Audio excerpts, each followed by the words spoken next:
বলো hello. Hello.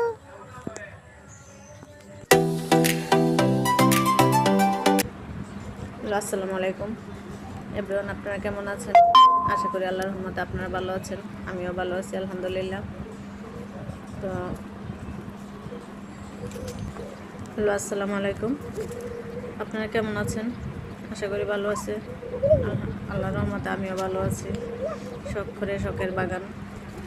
তো এখানে কিছু পুঁই শাকের বিচি ফেলছিলাম বেশ কিছুদিন আগে।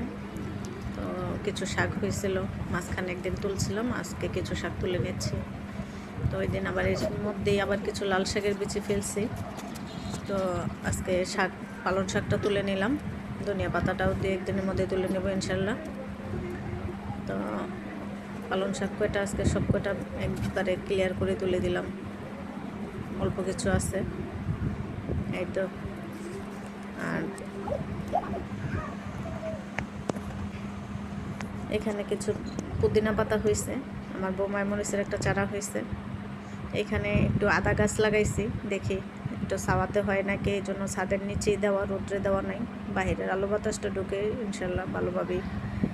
তো কীরকম হবে জানি না। এখানে কিছু তরমুজের চারা উঠছে, এই সিজনে তরমুজ হয় কিনা জানি না, তো ঘরে ছিল লাগাইছি। এখানে আমার একটা সিমের জার হয়েছে, সিম গাছ লাগাইছিলাম কিছুদিন আগে, একটা সিমের জারও দিয়ে দিছি, কিছুক্ষণ দেখা যাবে। এখানে অনেক দিন হয়েছে লাউ চারাগুলো লাগাইছি, বাট ওদের চেয়ার খুব একটা ভালো না। এখানে দুইটা চারা কিনে এনে লাগাইছি, ওখানে বিচি ফেলছিলাম। তো এই যে আমার সিমের জার দিছি, যে জারে এখনও সিম গাছ বায় নাই।